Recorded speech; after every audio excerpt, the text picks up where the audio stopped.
വേനലവധി വിദ്യാർത്ഥികൾക്ക് ആഘോഷമാക്കാൻ ഒരുങ്ങി Mattannur higher secondary school. Sakalyam summer fest എന്ന പേരിൽ വിദ്യാർത്ഥികൾക്ക് ഒരു മാസത്തിലധികം നീണ്ടുനിൽക്കുന്ന വിവിധ പരിപാടികളാണ് സ്കൂൾ ഒരുക്കിയിട്ടുള്ളത്. സാകല്യത്തിന്റെ ഉദ്ഘാടനം നഗരസഭാ ചെയർമാൻ എൻ ഷാജിത്ത് നിർവഹിച്ചു. ഇവിടെ കേരളത്തിൻ്റെ കാലാവസ്ഥയുടെ പ്രത്യേകത വെച്ചാണ് 2 മാസക്കാലം നമുക്ക് അവധി നൽകിയിരുന്നത്. എന്നാൽ ആ അവധിയിൽ കാലത്ത് നമ്മുടെ വിദ്യാർത്ഥികളുടെ ചിന്തകളും മനോവ്യാപാരങ്ങളൊക്കെ വഴിതെറ്റാനുള്ള സാധ്യതകൾ ഏറെയാണ്.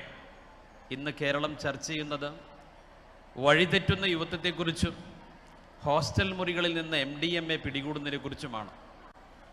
മസ്തിഷ്കങ്ങളെ മരവിപ്പിക്കുന്ന നല്ല ചിന്തകളിലേക്ക് നയിക്കേണ്ട മനുഷ്യനെ തെറ്റിൻ്റെ വഴിയിലേക്ക് നടക്കാൻ പ്രേരിപ്പിക്കുന്ന ഒരു ലോകമാണിത്. അത്തരമൊരു സാഹചര്യത്തിൽ വിദ്യാർത്ഥികളെ ക്രിയാത്മകമായ ചിന്തകളിലേക്ക് കൊണ്ടുപോകണം. ചലനാത്മകവും സംവേദനാത്മകവുമായിട്ടുള്ള പഠനാനുഭവങ്ങൾ കുട്ടികൾക്കുണ്ടാക്കണം. അതാണ് യഥാർത്ഥത്തിൽ മട്ടന്നൂർ ഹയർ സെക്കൻഡറി സ്കൂൾ ചെയ്യുന്നതെന്നാണ് ഞാൻ മനസ്സിലാക്കുന്നത്.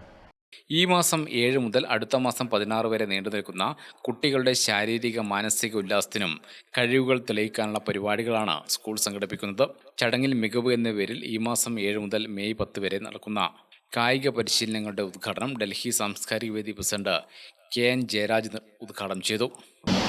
എന്നെ സന്തോഷിപ്പിച്ചൊരു കാര്യം എന്ന് പറഞ്ഞാൽ, ഞാൻ ഇവിടെ വന്നതിന് ശേഷം എല്ലാവരും സ്കൂളിൽ പോയി ഇവിടെ നമ്മൾ സ്വീകരിച്ചു കൊണ്ടുപോയി ആ സ്റ്റാഫ് കൂടി ഇരിക്കുമ്പോൾ എല്ലാ അധ്യാപകരുടെയും മുഖത്ത് ഒരു സന്തോഷം, ഒരു ചിരി, നമുക്കത് എന്നെ വല്ലാതെ ആകർഷിക്കുന്നു. സാധാരണ രീതിയിൽ നമ്മൾ ഓരോ സ്ഥലത്ത് പോകുമ്പോൾ നമ്മളൊക്കെ വളരെ പിടിച്ച് എന്തെങ്കിലും ഇങ്ങനെ സംസാരിക്കാതെ നിൽക്കുന്നു. പക്ഷേ ഇന്നത്തെ പരിചയപ്പെട്ട ഓരോ ആളുകളും സ്നേഹത്തിൻ്റെ ഭാഷയിലുള്ള സംസാരം, അതേപോലെ തന്നെ അവരുടെ ചിരി, പെരുമാറ്റം എന്നെ വല്ലാതെ ആകർഷിക്കുന്നു. ഇങ്ങനെ ആയിരിക്കണം ഒരു സ്കൂൾ എന്ന് ഞാൻ ചിന്തിച്ച നിമിഷമായിരുന്നു. ഇതിൻ്റെ മേലെ ശ്രീ കൃഷ്ണകുമാർ ഒരു വർഷങ്ങൾക്ക് മുമ്പ് ചലച്ചിത്ര താരം ഭാമ, പിന്നണി ഗായകൻ അജയ് ഗോപാൽ എന്നിവർ മുഖ്യാതിഥികളായി.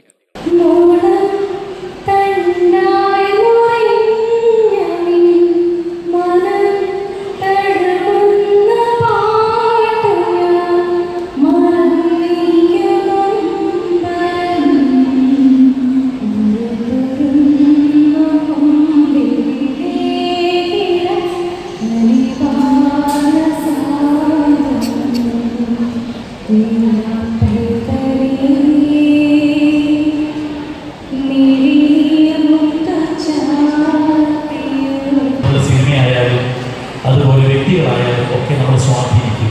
കുട്ടികളുടെ വ്യക്തിത്വം വികസിപ്പിക്കുന്ന ഈ ഒരു ഘട്ടത്തിൽ ഈ സ്കൂൾ എടുക്കുന്ന ആ ഒരു മുൻകൈയുണ്ടല്ലോ. ഇപ്പം ഭാമ എന്ന അഭിനേത്രി ഇവിടെ കണ്ടപ്പോൾ ഏതെങ്കിലും ഒരു കുട്ടിക്ക് തോന്നും നാളെ എനിക്കും ഇതുപോലെ രീതിയിൽ ഇതുപോലെ സുന്ദരി കുട്ടിയായിട്ട് വന്ന് 2 വാക്ക് സംസാരിക്കണം. School manager Krishnakumar Kannoth, EV Vinodkumar, Ismail Haji, N Sudhamani, MP Preethi തുടങ്ങിയവർ സംസാരിച്ചു.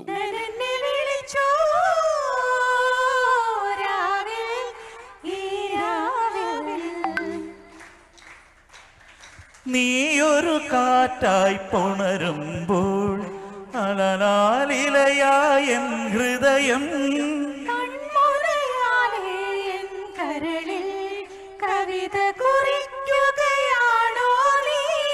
തളിത്തുവോ നീലക്കടമ്പുകൾ പൂവിടർത്തിയോ നിറയൗവനം. ഗ്രാമിക ന്യൂസ്, മട്ടന്നൂർ.